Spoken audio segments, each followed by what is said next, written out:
at that point, everybody's working together in a group, and everybody's sharing these common ideas.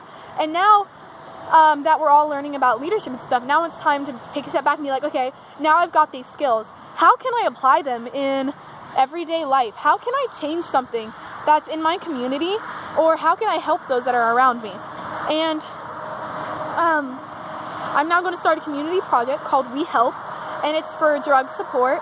And the only reason it's drug support, we're trying to help those who are on drugs, maybe influence them to be like, hey, there's other things in life that I can do rather than drugs. You can go running or make music, and we're not going to say it's going to be a drug-free club, because that excludes the people that are already on drugs. That's something that you don't want to do. You don't want to have a group that excludes people.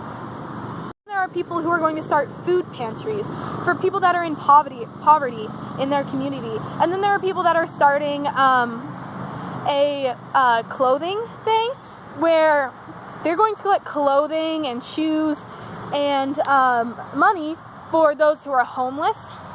And then they're going to try and help them get better in life. They're going to see if they can help teach them skills, maybe give them a job. And there are also people who are doing canned food drives. There are people who are putting on carnivals for their community to be like, hey, this is all this, you can have fun doing other things rather than getting in trouble or sitting there by yourself, not making any impact whatsoever on those around you. How are you going to stick with this? How do you know you're going to take something back? How do you know you're going to bring something back from this seminar that will impact others rather than just having the ideas and not following through on them? And the sooner you take the action, the better it is.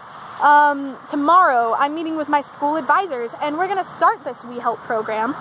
And I think that's something that's really cool, But as soon as you have this idea, you need to make it SMART. I know everybody's heard that term, SMART goals. Let me tell you something, it really helps. You definitely need it to be specific.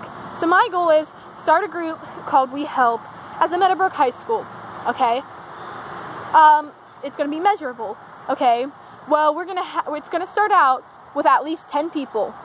And I want us to raise awareness by the end of December, before the New Year's over. And then you need it to be attainable, which I think that's pretty attainable for a group, a school with over 500 kids in it, getting at least 10 people to join this.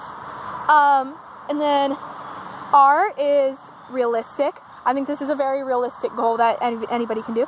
And then time management by the end of December. And another thing, we want 2 new members at least a month. So maybe by the end of the year, maybe there'll be at least 20, maybe even 30 kids in it. Helping to raise awareness, helping to support those who can't seem to stay away from it.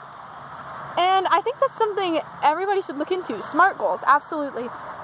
Because they do help you keep your goals in place. They help you know, hey, this is what I need to do. This is how you're going to take something back from anything that you've learned.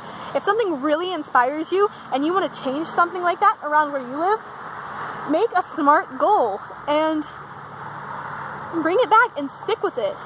Make sure you're staying with it every day, not just the day that you feel inspired. I want to change your perspective before we go. So whenever you're doing something like this, you're like, oh my gosh, who's gonna care?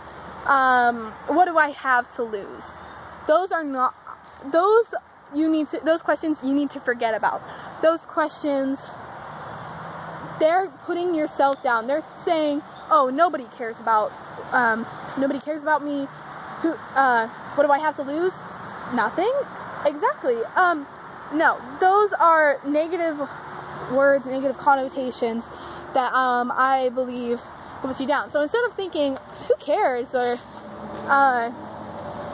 what do I have to lose? Because let me tell you, everybody cares. Everybody has something to lose. Think of, what do I have to gain? And maybe that might sound weird to you, but honestly, I think that's a really good question, because instead of, you can gain all kinds of things. You can gain experience. You can gain independence.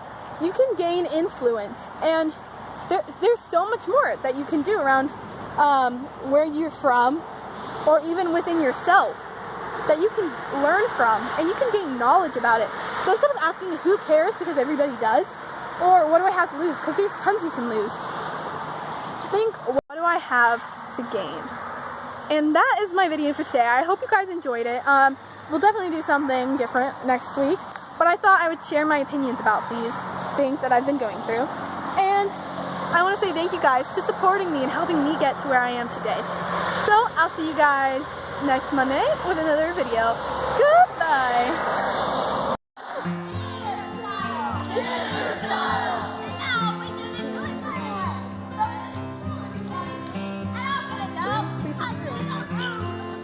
I said a broom, push a broom. I said a broom, push a broom. I said a broom, a push a, mama, push a broom. All right.